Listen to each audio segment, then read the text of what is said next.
गासिबो खौरां बुथुमगिरिफोरखौ बरायनाय जाबाय आरो लोगोसे रायजो राजाफोरखौ बयबो खुलुमहरबाय जे आं दिनै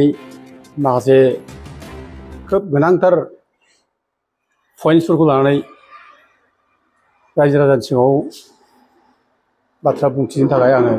खौरांगिरि मेलखौ लिंनाय जादों। दा गोनां खौराङानो जाबाय बावैसो सिगां भारतनि इलेक्शन कमिसन माने भारतनि इलेक्शन कमिसना आसामाव स्पेसियेल मोनसे रिभिजन भटार लिस्ट बानायफिननायनि सोरखौबा दाननाय बा सोरनिबा हाबै भटार लिस्टआव हाबैफोरखौ नाम थिसननाय बेनि थाखाय स्पेसियेल रिभिजन मोनसे माने फोसावथि हरदों। दा बे फोसावथिखौ जोङो बड'लेण्ड माने जनजाति सुरक्षा मन्चआ दुंब्रुद गोसोयै बरायदों आरो लोगोसे जोङो भारतनि इलेक्शन कमिसनारखौ जों खावलायहरदों जाहाथे बे स्पेसियेल रिभिजन जे जागोन आसामाव भटार लिस्ट सोदांनाय बेयाव जाहाथे बे माने ट्राइबेल बेल्टआव इसिबां जे नन प्रटेक्टेड क्लासनि मानसिफोर हाबनानै दं, इलिगेल भाबै हा आवग्रिनानै दङ, बिसोरनि नामखौ जाहाथे दानो, बिसोरखौ जाहाथे भटार लिस्टनिफ्राय आउट खालामो, जों बेनि थाखाय जों इलेक्शन कमिसनखौ जों रिकुवेस्ट खालामदों। दा जिहेतु जायफ्रा ट्राइबेल बेल्ट ब्लकआव थानो मोना, जाय सुबुंफ्रा ट्राइबेल बेल्ट ब्लकआव इलिगेल भाबै हाबनानै दं, बिसोर जितु इनक्ल'जार्स बिसोर इलिगेल, बिसोरखौ बेयाव थानो होनो नाङा, बिसोरखौ होखारनांगौसो। आइनाव रोखा रोखा दं, Assam land revenue regulation act 1886 आरो बिनि सोदांनाय 1947 बे हिसाबै जिसिबां बेल्ट ब्लकआव हाबनानै दं बिसोरखौ फुरन हरनायसो बाथ्रा रोखा दं। बेनिखायनो बिसोर जितु बेल्ट ब्लकआव थानो मोननायनि जितु अधिकार गैया, आयेनाव मोन्थाय गैया, बेनिखायनो बिसोरखौ भटार लिस्टआव नाम सोनानै इलेक्शन फाथियोब्ला बे इलेक्शना माने डेम'क्रेटिक जाया, बे आनडेम'क्रेटिक, बे इलिगेल बियो आरो ट्राइबेलफोरनि सायाव इनजास्टिस खालामनाय जायो, अननाय खालामनाय जायो। बेनिखायनो डेम'क्रेटिखौ रैखा खालामनो थाखाय आरो ट्राइबेलफोरनि अधिकारखौ, ट्राइबेल मोन्थायखौ लाखिनो थाखाय जोङो भारतनि चिफ इलेक्शन कमिसनार बेनो जोङो डिमान्ड हरबाय। जोङो दाखालिसो नैबे सेन्टिनेल पेपार, बे सेन्टिनेल पेपारावनो आङो पेपारावबो रोखा रोखा लिरना होदों। बेखौ 6 नम्बर पेजाव गिदिर गिदिर हांखोजों लिरदों नैबेयाव नै BGSM urges Election Commission of India to delete names of illegal encroachers in tribal areas। बेखौ होननानै गिदिर गिदिर पेपाराव लिरना होनाय जाबाय। आरो लोगोसे बे एखे पेपार स्टेटमेन्टखौनो नैबे आसामिया प्रतिदिन, बे असमिया प्रतिदिन पेपारनि 13 नम्बर पेजाव बेवबो गिदिर गिदिर लिरना होनाय जाबाय। बेयाव होदों ट्राइबेल बेल्ट ब्लकआव बेदखलदारखारि नाम भटार तालिकाफोरा कर्तनर दाबि। बे भटार तालिकानिफ्राय नामखौ दानजोबनांगौ, बिसोरखौ नामाव थिसननाङा, ओमफ्राय बिसोरखौ नाम दाननायनि उनावसो माने इलेक्शनखौ फाथिनांगौ। बे बाथ्राखौ जोङो स्टेटमेन्टआव होनाय जाबाय, पेपार स्टेटमेन्टआव। आरो बे अकल पेपार स्टेटमेन्टल' नङा, जों बेखौ अलरेडि भारतनि चिफ इलेक्शन कमिसनार बेनोबो जोङो मेम'रेन्डामखौ हरनाय जाबाय। बेखौ जोङो मेलबो खालामहरनाय जाबाय आरो जोङो बेखौ माबाजोंबो जों कुरियार सार्भिसजों जों हरनाय जाबाय। दा बे हिसाबै आरो बेजों लोगोसे आसामनि मानगोनां चिफ मिनिस्टार हेमन्त बिश्व शर्मानोबो जों हरनाय जाबाय, जाहाथे एसेबां ट्राइबेल बेल्ट ब्लकआव हाबनानै दं इलिगेल भाबै, बिसोर नामखौ जाहाथे थाबैनो कर्तन खालामो, दानो, जों बेखौ रिकुवेस्ट खालामनाय जाबाय। आरो बे बेल्ट ब्लकआव जायफ्रा इलिगेल भाबै हाबनानै दङ, बेयाव जों खुनु माबा मोनसे जाथिखौ जों मेनसन खालामाखै, बेयाव जाथिनि बाथ्रा गैया। जिखि जाथिया माने हाबाखै माने इलिगेल भाबै, जाय जाथिया थानो मोना, जाय हारिया ट्राइबेल बेल्ट ब्लकआव हाबनो मोना, बे हाबनो मोनै हारिफ्रा जुदि हाबनानै दंब्ला बिसोरखौ इमिडियेटलि बिसोरनि नामखौ कर्तन खालामनांगौ, दाननांगौ, बे माने दाबिखौ जों खालामदों। आरो बिसोरखौ दानांगौ मानि खुनु इलेक्सनखौ जाहोनो नाङा आरो इलेक्सन जायोब्ला इलिगेल अबैध जों बे बाथ्राखौ बुंनाय जादों आरो जों बेखौ लानानै जों दिनैनो बाथ्रा नङा जोङो 2016 जेब्ला भारतनि माने चिफ इलेक्सन कमिशनारा जोंनि आगोमा बर' फिसा मानब गेदेर हरिशंकर ब्रह्मआ जायो हरिशंकर ब्रह्मआ चिफ इलेक्सन कमिशनार जानाय समाव जों बिथांखौ दिल्लीयाव लोगो हमदों आरो दिल्लीयाव लोगो हमनानै जों बिथांखौ खावलायदोंमोन जे नोंथाङा बर' फिसा हिसाबै माने नोंथां थानायावनो जाहाथे बे हाबाखौ मावो बे ब्लकआव जेसेबां इलिगेल भाबै हामान दं बिसोरनि नामखौ कर्तन खालामो बे अर्डारखौ जाहाथे नोंथाङा होनानै गालाङो बे बाथ्राखौ जोङो बिथांखौ बुंदोंमोन दा बिथाङाबो बुंदोंमोन जोंनो खोथादोंमोन बिराद मोजां माने पइन्ट बियो बिराद मोजां इस्यु बियो जों बेखौ माने मावनांगौ बिराद मोजां खामानि मावदों बिसोरो दा जोंखौ बाख्नायदों आरो आइ उइल डु देट होनना बे बाथ्राखौ बे बुंदों आरोखि आं बेखौ मावगोन होनना बुंदों ओमफ्राय जेब्ला क'क्राझाराव फैयो बिथाङा क'क्राझाराव फैब्लाबो जों बिथांखौ लोगो हमदों सार्किट हाउसआव लोगो हमनानै जों बेखौ सेम दा बेखौ जोङो माने बिथांनि खाथियाव लाखिदों दा खिन्थु दुर्भाग्य जाबाय बिथाङा 3 मासल' समय दंमोन दा हास्लाबाखै बिथाङा दुखु फोरमायलांबाय जों सिगाङाव बुंलांबाय जे आं जोबोद माने खरदर जाबाय हास्लाबाखै आंखौ बेनि थाखाय निमाहा होदो थेवबो नोंसोर बेखौ नांबाय था बे बाथ्राखौ बुंबाय थादों दा बेनिखायनो दिनै जिहेतु भारतनि चिफ इलेक्सन कमिशना जिहेतु गोदानै मोनसे माने स्पेसियेल डिभिजननि जिहेतु डाइरेक्सन हरदों आसाम गभर्नमेन्टखौ जाहाथे आसामाव गोदानै माने भटार लिस्ट संशोधन खालामनायनि जानाखि डाइरेक्सन हरदों जों बेखौ बरायनायजों लोगोसे बेखौनो सुजुग लानानै जोंहाबो दिनै दाबि खालामो जिबां इलिगेल हाबनानै दं माने ट्राइबेल बेल्टआव बिसोरखौ गासिबो नामखौ दानजोबनांगौ आरो बिसोरनि नामखौ दानखांजोबनानैसो इलेक्सन फाथिनांगौ आरो लोगोसे जों दाबि खालामदों जे ट्राइबेल बेल्टनिफ्राय जिबां इलिगेल हाबनाय दं बिसोर होखारजोबनांगौ जों बेखौ दाबि खालामदों आरो जितु अनारेबल गुवाहाटी हाइकर्टआ मोनसे अर्डारबो होखाबाय 2019 जे ट्राइबेल बेल्टआव हाबनानै थानायखौ माने चेप्टार 10 नि आयेन बादियै बिसोरखौ होखारनांगौ होननानैबो मोनसे अर्डार होखानाय दङ दा बे अर्डारखौनो लानानै जाहाथे आसाम गभर्नमेन्टआ थाबनो माने मावफुंनो हायो जों बेखौ आसाम गभर्नमेन्ट रिकुवेस्ट खालामो खावलायो आरो लोगोसे जोंहा प्राइम मिनिस्टार अफ इन्डिया बेबो नरेन्द्र मदियाबो जोंनो 2014 जों जेब्ला बेखौ लोगो हमो बिथाङाबो जोंनो माने रिटेन लिरना हरदों आसाम गभर्नमेन्टनो जे बेल्ट ब्लकआव जेसेबां इलिगेल भाबै हाबनानै थानाय दं they should be effected immediately and the land of the tribal people should be restored बेबायदि होननानै बिथाङा लिरना हरदों दा गथिखे जों बेखौनो दिनै आरोबाव बे स्पिरिटखौ लाखिनानै जों दिनै प्रेस मिटनि गेजेरजों जों रायजो राजानो मिथिनाय जाबाय आरो लोगोसे जों आसाम सरकारखौ जों नारसिननाय जाबाय जाहाथे इमिडिएटलि जाहाथे बे जायनाखि स्पेसियेल डिभिजन जागोन भटार लिस्ट बे समाव जाहाथे ट्राइबेल बेल्टआव हाबनानै थानाय इलिगेल मानसिफोर जाहाथे भटार लिस्टखौ दानख'यो जों बेखौ आरो जों अनुरद खालामहरबावनाय जायो आरो लोगोसे बेजों लोगोसे आरो मोनसे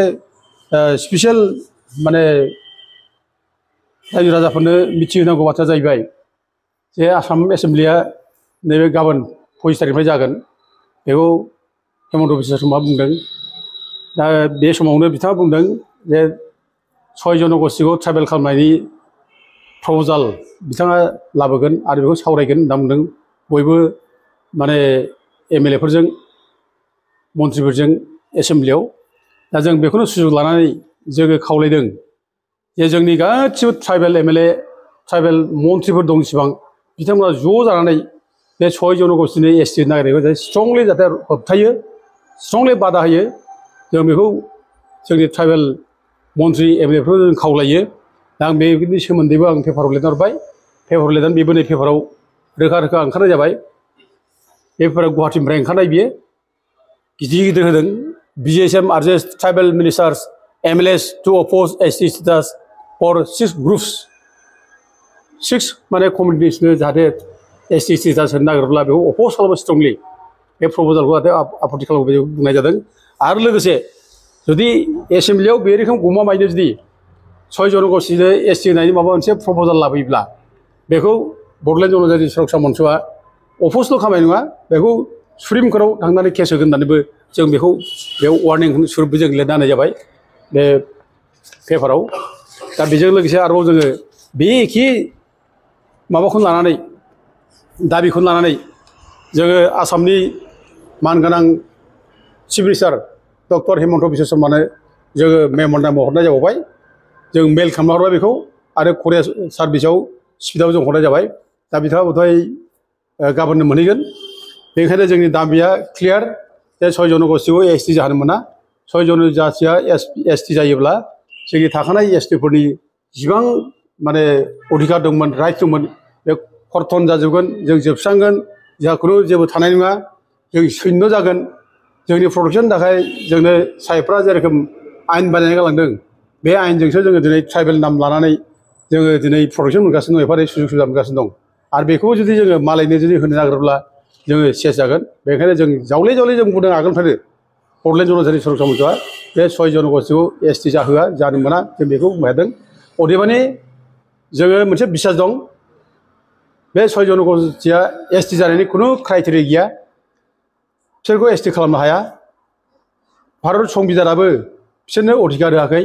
मानोना भारत संबिधाननि जायनाखि 366 साबक्लज 25 बेयाव रोखा लिरदों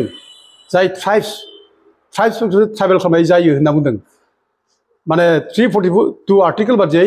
ट्राइब्सफोरखौ ट्राइबेल खालामनाय जायो होनना बुंदों दा ट्राइब्स होनब्ला जों थागिबि फिसाफोर जाय माने एक्जिस्टिं माने 14 ट्राइबेल दं बिसोर ट्राइब्स बाखिफ्रा ट्राइब्स नङा आहमफ्राबो ट्राइब्स नङा बे जायगानि थागिबि फिसा नङा बिसोर बाहेरानिफ्राय फैनानै जोंनि रायजोखौ सेनानै थाफैनाय 1228 सनाव बिसोर थाफैदों बे जायगायाव गतिके ट्राइब्स नङा बे जायगानि बिसोर एसटि जानो हाया आं बेखौ नैबे पेपाराव लिरदों आहमफ्रा ट्राइब्स नङा बे जायगानि बिसोर ट्राइबेल जानायनि क्लेम खालामनो हाया आरो जे ट्राइबेल लिडारफोरखौ जे वार्निं होदों बिसोरखौ आं बेखौ उल्था सोंखारिदों सोर बे आहमफ्रालाय बे जोंनि ट्राइबेल लिडारफोरखौ वार्निं होनो जोंखौ माने खुगा बन्द खालामनानै जर जुलुमसो वार्निं होनानै माने ट्राइबेल जानो नागिरदों बिसोर बे जायगानि मानसि नङा जों असे फिसाफोरखौ दिनै वार्निं होनानै सोर बिसोरलाय आं दिनै बे बाथ्राखौ बेयाव लिरनाय जादों आरो बिनि बादै गुबुन गुबुन ट्राइब्सफोर दं जेनेबा गुबुन गुबुन जाथिफोर दं सावथालफोर दङ सावथालफोर बे जायगानि मानसि नङा बिसोर बाहेरनिफ्राय फैनाय ब्रिटिशफोर लाबोनाय बिसोर साहा खुमानि खामानि मावनो थाखायसो बाहेरनिफ्राय फैनाय मानसिया ट्राइबेल जानो हाया आरो दिनै राजबंशी खोथा बुं राजबंशीयाबो दिनै बाहेरनिफ्राय माने वेस्ट बेंगलाव बिसोर एससिखा आरो बिसोर दिनै मिक्स कमिउनिटि दा दिनै बिसोर एसटि जानाय बिसोर क्राइटेरिया गैया आरो जेनेबानाखि माने मरान मथक बिसोरबो एसटि जाया आरो जेनाखि लुकुर कमिटिया माने कन्डिसन होनाय मोनबा क्राइटेरिया बे मोनबा क्राइटेरियाखौ फुलफिल खालामा बेखायनो बिसोर एसटि जाया जानो हाया जोंहा बिसास दं बिसोर जाया हाजार नाजा जाया आरो अलरेडि माने आरजेआ बे 6 जनगोष्ठीखौ एसटि जानो मोना होननानैनो रिटार्न खालामखाबाय 8 बार माने रिटार्न खालामबाय दा गतिके गोदानै बिसोर एसटि जाया जों बेखौ माने बिसास दं फोथायनाय दं दा थेवब्लाबो जों दिनै गभर्नमेन्टआ जिथु नारानाथा नाजादोंब्ला राजनिथि भाबै बिसोर माने जोंनि गेजेराव गुलाय गुजाय खालामनो नागिरनो हागौ बिसोरो दिनै 6 जनगोष्ठीखौ एसटि खालामनो नागिरनानै जोंखौ गुलाय गुजाय जोंनि गेजेराव दावराव दावसि खालामनो नागिरनांगौ बेजों सोंखारिलायनाय बायदिसिना दा गतिके जों बेखौ जों सुजुग होनो नाङा दा जोंना स्ट्रेट जों एल' मेल' जानो नाङा बे 6 जनगोष्ठीखौ होयोब्ला थाखानाय एसटिआव खथि जानो नाङा होनलायनाय जोंनि दानि बर' आफादनि नेताफोर जों बे एकमत नङा जानो मोना एसटि जायोब्ला खथि जाखायो एसटि जायोब्ला बे खुनु केटेगरि माबा गैया एसटिआ एसटिखा दा गतिके बेबायदि सोरबा बुंदोंब्ला जों बेखौ केयार खालामा डन केयार जों खालामो एकेबारे स्ट्रेट जोङो 6 जनगोष्ठीनि एसटि होनो मोना जों बेयाव स्टेन्ड लाखियो आरो बे जे जायनाखि जोंना आन्दलनकारिफोर ट्राइबेल संघ आन्दलनबो खालामो बिथांमोना बुंनाबो होयो जे माने बे मरान मथकनो होनायाव जोंहा आपत्ति गैयाबो होनना बुंनो हायो हा मा बुंनाय जाखो बियो माने दुरबल बियो मरान मथकखौ होयोब्ला राजबंशीनो मानो होनो हाया नोंलाय मानो माबानो होनो हाया नोंलाय आहमफोरनो मानो होनो हाया गुबुननो मानो हाया बेथ' कुइसन जागोन ना गिदिर कुइसन बियो दा गतिके जों बे लोरबां माने माबाखौ जों मानो होनो फालाय लोरबांथिया जोंहा मानो फालाय जाया माने 6 जनगोष्ठीया एसटि जाया बे मोनसे स्टेन्ड थानांगौ बेयाव मा आहमखौ माबाखौ होयोब्ला मरान मथकखौ होयोब्ला जोंहा आपत्ति गैया बेबायदि दुरबल सिद्धान्तखौ जों माने खुनुदिन जों सापर्ट खालामा बेनिखायनो जोङो बयखौबो गोख्रोङै जोङो माने 6 जनगोष्ठीखौ एसटि जाहोआ जों बे डिसिजनखौ जों लाजानो लुयो आरो लोगोसे फैगौ एसेमब्लियाव जायनाखि मानगोनां माने चिफ मिनिस्टारा रायज्लायनो नागिरदों 6 जनगोष्ठीखौ एसटि होथावा बेनि सायाव जों जाहाथे जोंनि एमएलए मन्थ्रिफ्रा जाहाथे स्ट्रं रल लायो जों दा बिथांमोनखौ जों खावलायहरो आरो जोङो लोगोसे आरोबाव जों खावलायबावो बे ट्राइबेल संघआ जाहाथे माने बे नङै मानसिफोरनो ट्राइबेल सार्टिफिकेट होनायखौ जाहाथे बन्द खालामो दा नङै मानसिफोरनो सार्टिफिकेट बायदि जायो सरनायाफ्रा एसटि होनना बिथांमोना सार्टिफिकेट होदों बे माबाफ्रा बर्मनफ्रा ST ना बिसोर सार्टिफिकेट होबाय थायो दा बेखौ बन्द' खालाम दा जों एफा जुजिगासिनो दं दावराव देखायब्लासो मोनहा जोंजों समान रावबो जुजियाखै खिन्थु जों बुंनो हायो दिनै सरलपाराफोरनो सार्टिफिकेट होनाय जों नबसरनायखौ जों केस होयै जों एकेबारेखौ जों दिनै गाख्लायनो हाबाय 10 बोसोर MLA माने MP जालांबाय बियो दिनै रावबोथ' जोंखौ सहाय होआखै दिनै सार्टिफिकेट होबाय थादों रावबो बेखौ होबथायाखै नै थांनाय बारनि जानाखि BTC इलेक्सन बे BTC इलेक्सनावबो 9टा समस्तियाव बे ट्राइबेल नङै मानसिफ्रा माने थ्रुआउट ट्राइबेल सार्टिफिकेट लानानै इलेक्सन कन्टेस्ट खालामदों बे समाव सोर बुंदों रावबो दुमाखै रावबो जों नुवाखै जायफ्रा दिनै बिराद गिदिर गिदिर हब्राबाय थायो बिसोरो गिदिर गिदिरखौ बाथ्रा बुङो दिनै बहा थैना दं बिसोरलाय दिनै बेखौ मावनांगौ गैयामोन नामा रावबोथ' बुङाखै दुलाराय बर' फरायसाफ्रा बेखौ बुंनांगौमोन बुङाखै जातीय आफाद जाथि सिन्था खालामग्रा मानो सिरि थादों बिसोर बेखौ बुङाब्लानो फंसे खोथा मानो बुंदिया ट्राइबेल समानो फंसे खोथा मानो बुंदिया जोंथ' थाङै थाङै गिदिं गिदिं अफस खालामबाय थादों जों बेखौ आरो जों बिसोरनि गासिबो माबाखौ कास्ट सार्टिफिकेट जोङो बुथुमनानै जों दिनै कमप्लेन होनानै दोनदों बिसोरनि कास्ट सार्टिफिकेट माने माबा जायो इनभेलिड जायो जाहाथे फैगौ इलेक्सनफ्राव जाहाथे बिसोर कन्टेस्ट खालामनो हाया आरो गुबुन गुबुन माबाफ्राव सुबिदा सुबिदाफोर जाहाथे बिसोर लानो हाया जों बेनि थाखाय जों बिसोरनि माने कास्ट सार्टिफिकेटखौ इनभेलिड खालामनांगौ होननानै जोङो अलरेडि जोङो बेखौ लिरनानै हरनाय जाबाय दा आं लुबैदों बयबो जाहाथे गोख्रों जायो जों ट्राइबेलनि जोङो जायनाखि माबा रैखा कवच बे रैखा कवचखौ जों लाखिनांगोन आं बयखौ बयबो खावलायो